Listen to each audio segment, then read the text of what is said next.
Hello, good morning, good afternoon, good evening, good night. That'll do. That was good. I enjoyed that. Thank That you very covers all much. I'll see you the common soon. stuff. Welcome to the Lighthouse here on Print Island. My name is Richard Askam. I am the Lighthouse Keeper, as I'm sure you know by now. And I have that great fortune to invite people that I want to speak to up here in my lighthouse. I'm cold today, I have to say.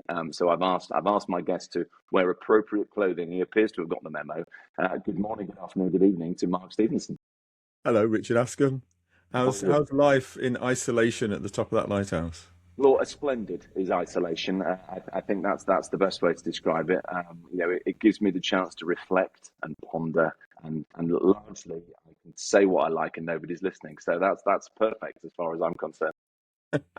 Well, you've got one person listening now, so. This is true. This is true. You've doubled the audience size this morning, so thank you for that. So it's a pleasure to have you on, Mark. This is kind of our second go at this, isn't it? Because we filmed a little thing last year, a little segment last year, a review of the papers, a review of the press, and sadly for you, it went on the cutting room floor. It's a bit like I was never in Harry Potter, but I'm sure I should have been. But it's lovely to have you back, and this time I can guarantee that you will make it out to the masses. But this time I'll try harder. Yeah, absolutely. Yeah, absolutely. And actually, funny enough, what we should have done, and it's remiss of me, is we should have gone and looked at what you were telling us was going to happen 6 months ago to see if it did, see if you are a soothsayer.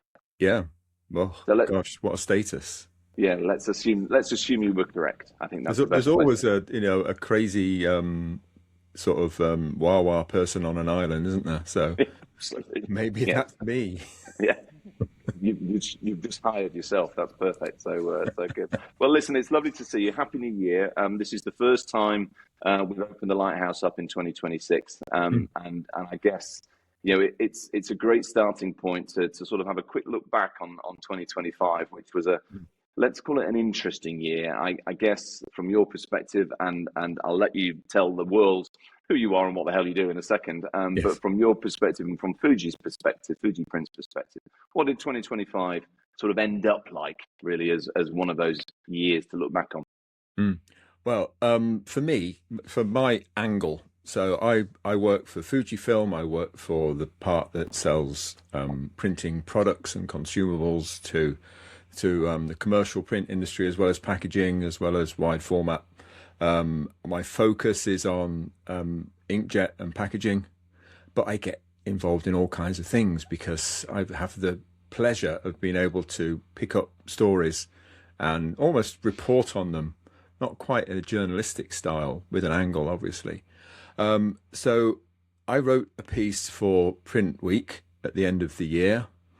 And I said that this last year had been encouraging because I saw more and more business leaders moving out of their business to see what was going on in their industry and other industries. And I think focus has been the theme particularly for successful business leaders.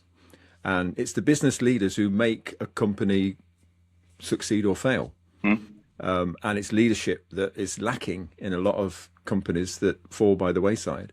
But what I've noticed is the successful ones are very focused on what their market should be. They're not trying to be all things to all men. They're not necessarily even trying to be a one-stop shop, which has been a phrase that's been around for a long time. And I think by that route, many don't manage to achieve what they want to achieve because they're trying to do too much at the same time. And this is where different things like conferences, events, channels like Print Island give that resource to people that they can look at. Okay, what worked for somebody else is interesting. It's not necessarily a carbon copy I need to produce. It's not necessarily a cookie cutter for what my business should be, but I can get from that some feel for where the market's going, what people are doing, what our customers could be interested in, what our potential customers could be, rather than just concentrating on, there's lots of predictions for the coming year particularly from finishing providers saying it's all about automation. And yes, okay, it is internally, but externally, there's no point automating things if what you're pumping out isn't going to get bought by anyone. Yeah, or seen. or seen. Yeah. Yeah, exactly. So and it's interesting. You and I spoke very briefly before we came on air today about the business cycle, if you like, and Mm. which has got shorter and shorter in history. It used to be about 30 years. It's probably now about 30 minutes. Yes, right. But with what you're saying there about noticing the business leaders coming down from their ivory towers and lighthouses and mixing amongst us ordinary folk for a moment in time. Do you think that's a response to the feeling of that headwind, in the world? And we're not going to get into politics, but the world has become quite unstable over the last 12 months. So I suspect a good leader needs to come down and sense check that and see what the market really is doing, see what their customers are doing, see what their employees are doing. Are you getting that feeling that the sort of everything's closed up a little bit and the organizations are running a lot tighter?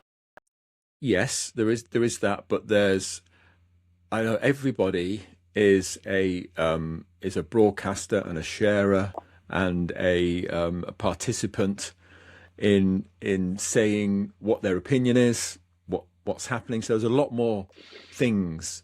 I mean, that's a very poor phrase, but there's a lot more channels, should we call it, out there for you to not only glean information but share as well and get feedback and interact.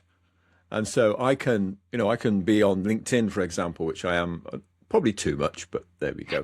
And I can see that somebody I've never heard of in my life, but is obviously a big noise in some field or another, has shared an opinion, and I've got the ability to join in. I've got the ability to say, hey, that's fantastic, which you get a lot of overly positive comments. Or you can say, but what about this? And how about that? And I was listening to a podcast just earlier yesterday, and I thought if I was the host on that, I would have asked this question. And I can go into the comments and say, but what about this? And, what does that mean? It's about recycling. But, there's always questions about recycling. But what about this? How does that happen? What happens there?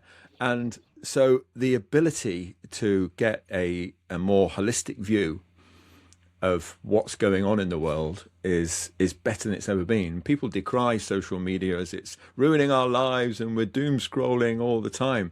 But it's a positive thing in my mind that those channels are there for us to explore. Yes, and I guess if I go back to when you and I were running around in short trousers and me certainly, you still got hair. When I that methodology, that behaviour was done in person. It was done at events or in a bar or in a restaurant or in an airport lounge or whatever. So I think in many ways the majority and the plethora of broadcast channels now are the they don't quite fill in the gap left behind by them. Social media doesn't mean socializing. It's more media than it is social, if that makes sense. And I think you're absolutely right about LinkedIn, because effectively you can take part in a conversation. The thing is, you have to understand what the conversation's about. Yes. You have to, if you're going to make an interjection into that conversation, it has to be rational. A bit like, and you've done it a million times like me, you've asked anybody at the end of a presentation, has anybody got any questions? Yeah. And nobody says anything. Absolutely not. And then about an hour later, they come and find you and ask you all the questions that you wish they'd asked you in the room. Yeah. We're very. It's a dangerous situation, isn't it, where people stay quiet. And I think I'm a big believer, as you know, in open and honest conversation, because you never know what you might learn. But you've got to ask questions. You've got to listen. What is it? 2 ears and 1 mouth. You've got to listen to what people say. And we're in that era now, aren't we, where I think people are realizing that more and more. Yeah, but also going back to what you were saying about meeting people in a hotel bar or at a conference or a meeting. Now, when you meet those people, you feel like you know them. Yes, there is a bit of that. Yeah. You've seen what they've said somewhere. You've seen a comment they made. You've seen something along the line. People come to me at places and say, "Oh, I know you. I saw something you did," and then it leads to a conversation that would never have happened otherwise. That's very true. Yeah, it's a fire starter, isn't it? For that initial barrier, whatever it is, social awkwardness or stigma or whatever it is, it's enabled us to get beyond. And you're right. There's more people know me than I know them. But I don't see that as a bad thing. It is No. I've never been a fan of networking because it always felt like forced fun. But I am a fan of having a network. Yes. And so it's finding the balance within those two things, isn't it? Yeah, network has got a bad name. With the IPIA that I'm part of, we have a networking lunch and we have networking time at conferences and whatever. And people say, "Oh, networking, yeah, well, like you said, forced fun." But also, it is the chance to discover the person behind the persona, True. if you want to put it that way. Yeah, true. Yeah. So we find it useful. Our networking lunch is actually the most popular event that we do. It's the one that gets booked up earliest, the quickest, because people just want to get together. Yeah, and they are looking up from the spreadsheets. They're looking up from the dashboards that you could, where did I put this? I wrote something for somebody just this week, and I said we're drowning in a sea of data that we don't know what to do with. There's so much information we can now get back from everything. Every machine will give us its production data. We can link it all together with lots of different systems, and this is where Chris Min would come in with his matrix. And when you've got it all, what does it mean? Yeah, quite. If I look at it from this angle, it means this. If I look at it from this angle, it means something totally different. Yeah. And we put spin on what we've got to try and make it fit with what we want. It's we can end up in an echo chamber, I think.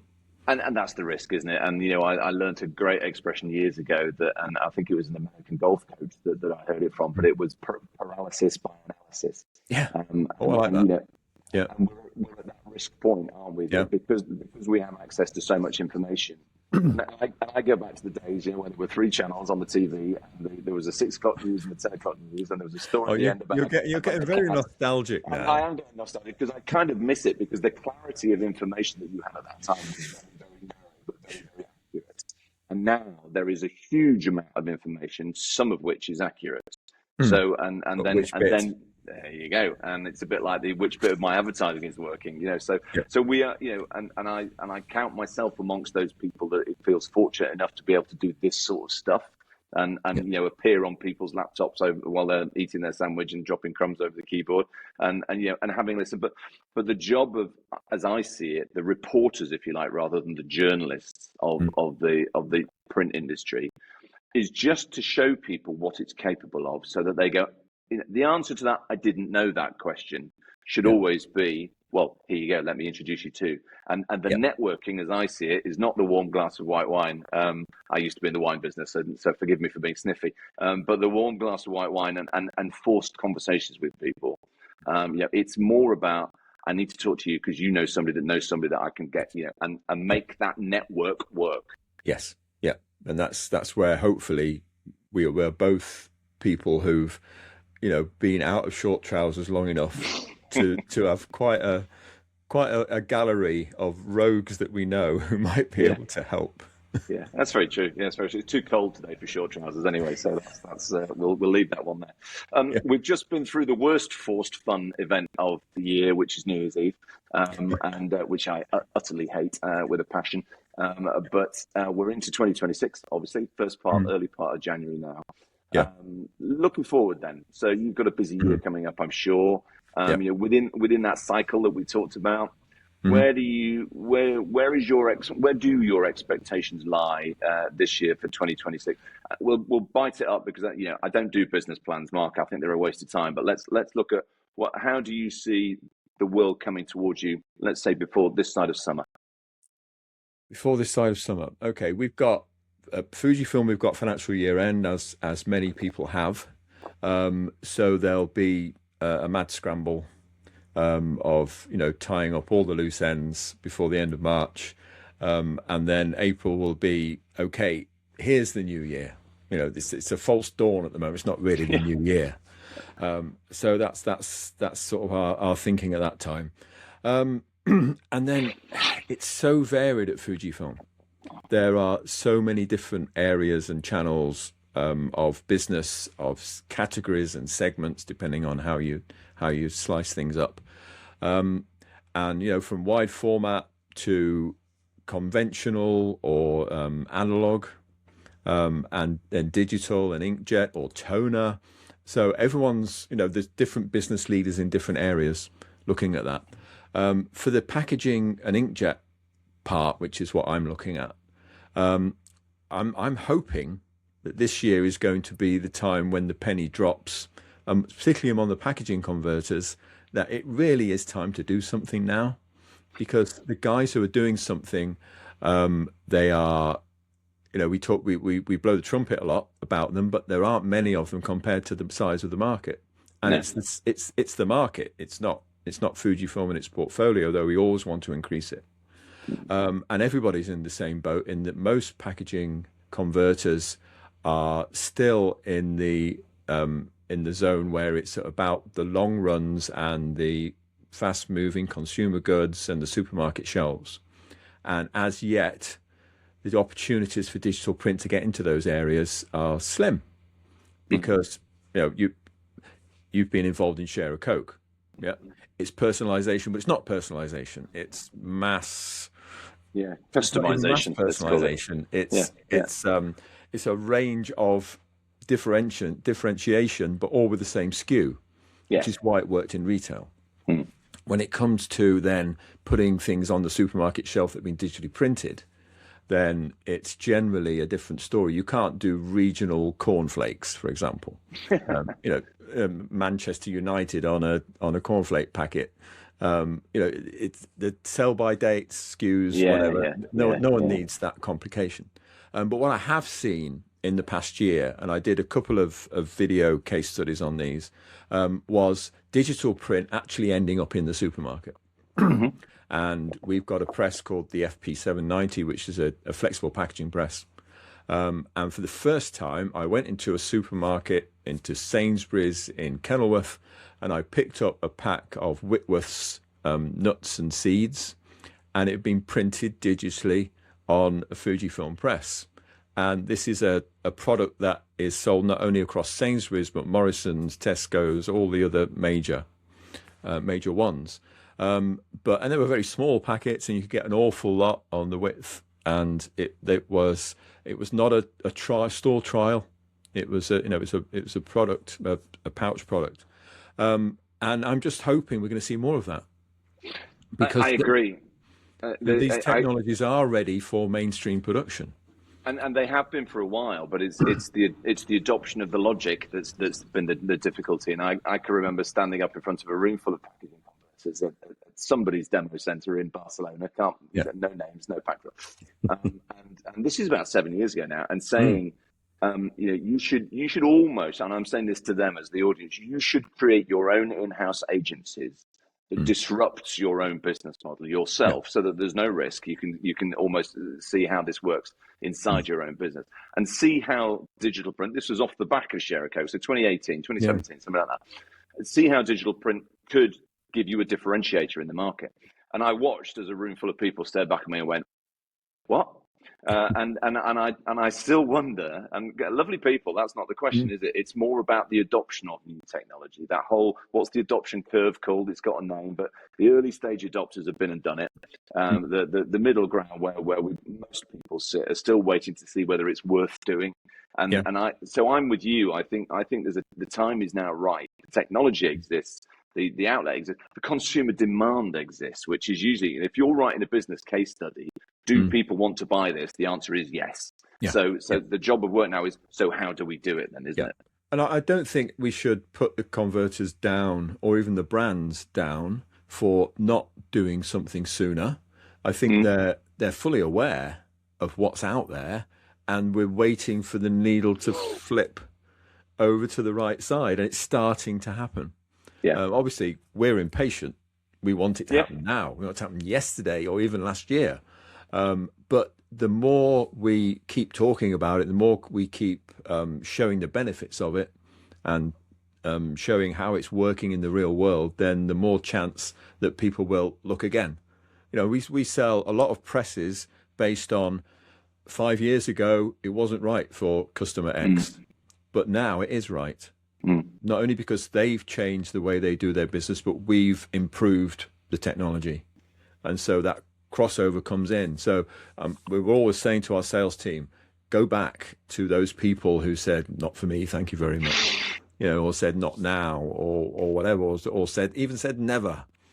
Go back to them and see if they're still telling the same story, because we're telling a different story. It's quite hard to get that timing right as well, isn't it? Because, as a creator of solutions, you then need to wait for people to realize that they've got a problem.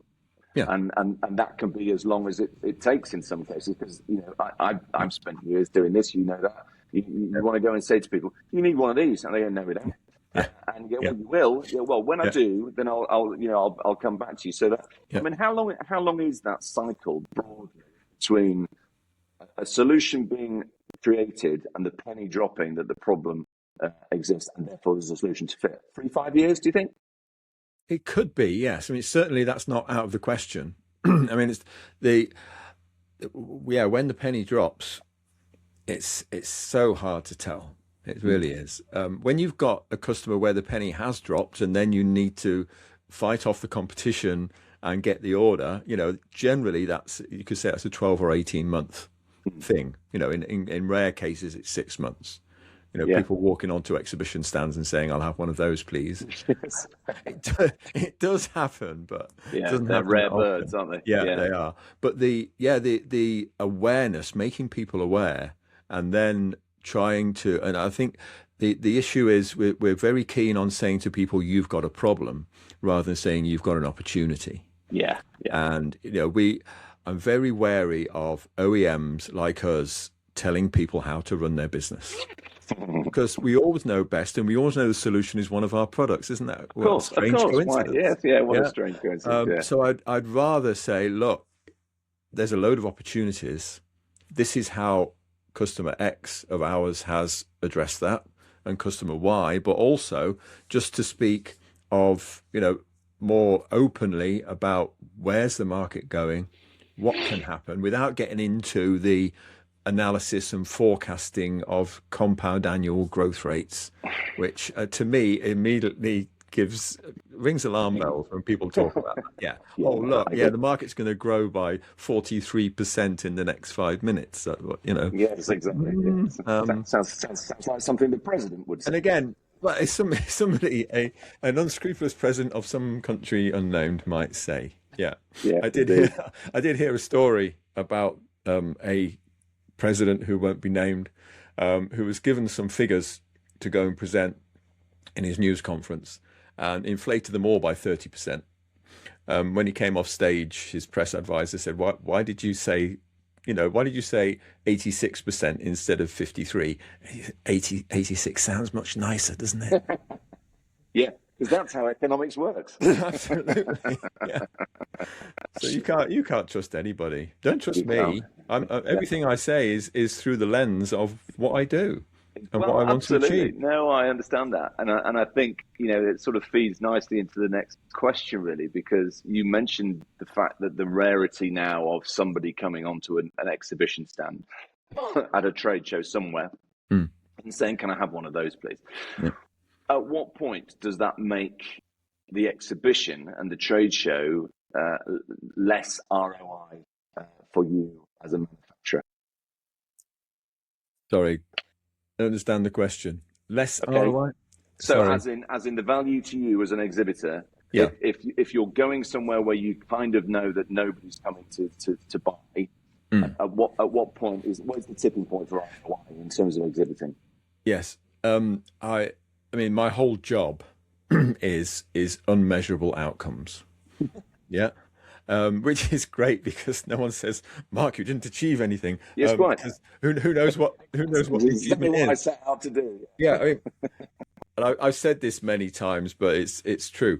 If one of our sales team walk into a customer and the customer says, I know your company, I know your products, I've seen some guy waffling on about them, I went to an exhibition and there you were with, I can't remember what it was, but it was a load of stuff, and therefore, let's spend some time together, then we've done a job.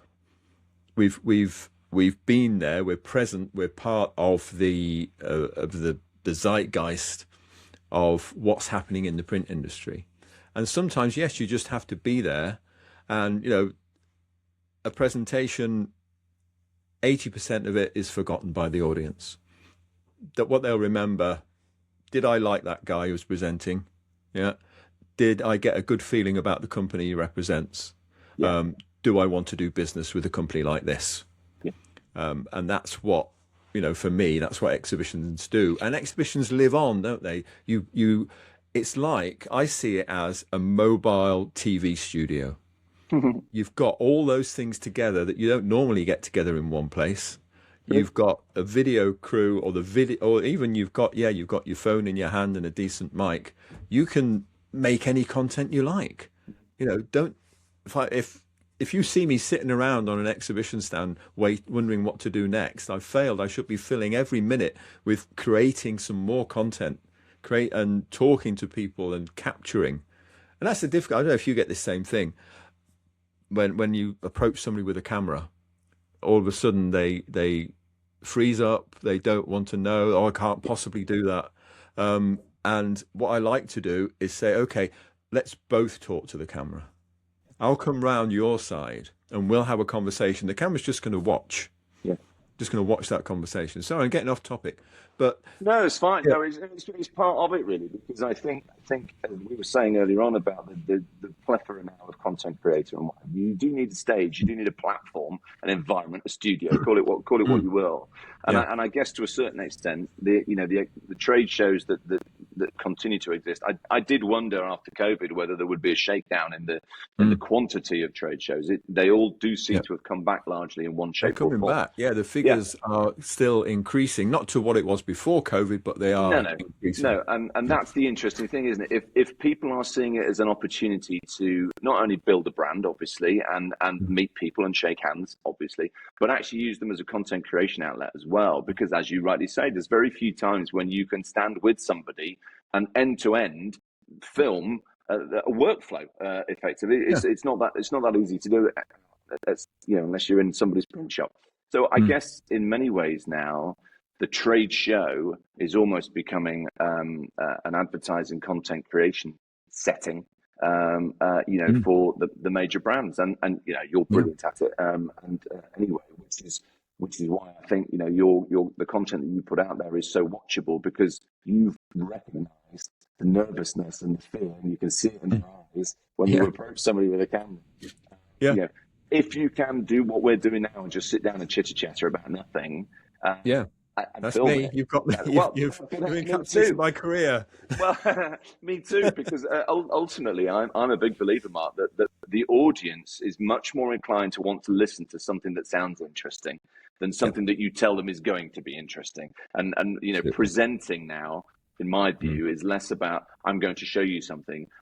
I'd rather say I'm going to tell you a story. And I think if we can get that balance right, then the trade show, if you like, is almost the great starting point for the next conversation. Yeah, absolutely. Yeah, we at Drupa, we built a stand where it was like a funnel shape. When you came onto the stand, you had a big V-shape area where the audience was sitting, and we were presenting in a gap between there and the rest of the stand. And the idea was, by telling a story, we brought people in, and then we kept it brief. And when we finished, we invited people to carry on through into the stand. And I was saying to the guys demonstrating equipment and the sales guys, I said, look, I'll bring the lambs to the slaughter, and then it's for you to go from there. But no blood was shed. I hadn't thought of it that way. I was just about to compliment you on your standing. You brought that into play. I'll leave that one there. You remember that Monty Python sketch? Then they go past the rotating knives. Yes, I do. See, now we're back to short trousers again. So it was carnage. But I guess the science of this is what I'm trying to get to, because I just definitely noticed a shift last year in the way that trade shows are trying to be. Printing United, I think, probably did the best job out of anybody of trying to be what the audience probably needs, rather than that's the way we've always done it. I think Drupa have got some lessons to take away from 2024 as well, because since they last did it in 2016, because COVID obviously got missed, I think things have changed in the world, not least to which in people's behaviour at those very trade shows. So it'll be very interesting to see in the years coming how how the trade show organisers and the OEMs, particularly, who are the major funders of those exhibitions to a certain extent, approach them. Yeah, I couldn't see Drupal having the full marching band and everything else going on, but I think, yeah, I mean, everyone knows best what Drupal should do. Everyone has got, last time, was it only last year? Year before last now, isn't it? Yeah. Everybody knew what Drupal ought to do. Everyone had advice for Drupal and what it should be. I think in the end, everyone was just pleased to be back together again. Yeah. But for next time, then, yeah, and we're all good at saying this. It needs to be different, but we're not going to tell you how. Well, we don't know how yet. Yeah, we don't know how. But yeah, what the Printing United guys did was refreshing. It was in your face, and it was, it worked in the US. And maybe some elements of that could work with Drupal as well. But certainly, the way they did it, I looked at it and thought, I wish I'd been there. Because you were planning to be there, weren't you? You never made it in the end. That's right. It was unfortunate with the eye injury. That one. Yeah. Pirate for about 3 weeks, and they rather sensibly wouldn't let me get on a plane with an eye. Oh yes, of course. Altitude. So that would have been pretty. No, it wouldn't have been pretty. So and although I like to think of myself as the one-eyed man in the Valley of the Blind, didn't particularly actually want to be it. So that was my goal on that. But I'm looking forward to Vegas this year, particularly. So yeah, get back out there. And strangely enough, talking about Drupal, I've got Sabine coming into the Lighthouse this spring. So we'll have a chat with her and see. You have a duty. You have a duty to ask the Drupal song question. Okay. As long as I don't have to sing it. No, I've got on Facebook. I run a page called the Cult of Drupal Songs. Okay. And any Drupal song news goes on there. So we need to ask Sabine, what the plans are. Number one, will there be a song? And how are plans going? It's a bit early yet to get news out. I would say you really need to get out more. That's all I can say to that. I know. It's I might as well own up. It's great. I love the Drupal song. It's even better than Eurovision. Well, there's a high bar to beat, if that's possible. Listen, we're coming towards the end of our time today in the Lighthouse, Mark, and I just want to sort of get if I can, as you are now the official soothsayer of Print Island. Give me something. Throw me a bone of what you think 2026 is going to look like for the industry. It's a big question. It's a big industry. And it's actually an enormous year, I think, in so many ways. But what would you like to see happen? If we're sitting here a year from today, what would you like to look back on and go, I'm glad that happened? I'd like to see more companies that don't print start printing, because it's so easy. Now, people won't like this. It's possible to print, and I've sort of labeled it the democratization of print. Print should be simple to get a standard result. Obviously, there's a skill for going into specialist markets, and there's there's great skill required to make something that's really beautiful. But print should be everywhere more than it is, and the production of print should be everywhere. So we as OEMs, as producers of equipment, should be making it easier and easier and easier to get that print out, whoever you are, wherever you are, whether it's on an industrial scale, on a cottage industry scale, whether it's printing T-shirts or mugs or memorabilia or whatever it is. We need to make it simpler, and then we need to make the message get out there that it's a technology industry. If you like tech, you'll like print. If you're studying for whatever degree, then print could be part of what you do. If you're a kid in school and junior school or infant school, are you aware of print? Probably not. Why not? We should be telling those kids that this is something that's part of our world that you see everywhere. But we wait until people start graduating or move on from sixth form looking for an apprenticeship, and we suddenly then hit them with the print idea, and they go, oh God, no, I hadn't thought of that. I want to do tech. But Hey, I'll get on my high horse in a minute. No, and I'll join you because I mean, the irony is, of course, that the print industry thinks that anybody young is about 30, and we should That's start right. a little bit sooner than. I've Yeah. said this a number of times. You probably boring audience with it, saying the print industry is the tech industry. It just doesn't know it. Yeah. So I think the optics here, the narrative here externally, and this is kind of part of my goal with Print Island, is to collate content, collate information, and then spread it out to the rest of the world that has no idea what the print industry is capable of. And that's my goal for 2026, is to have more people, ordinary people around the world, just go, oh, I had no idea they could do that. And that's the missing bit, isn't it? Really, the communications gap, if you like. Yeah. Yeah. It's about even crossing your mind that sort of thing goes on.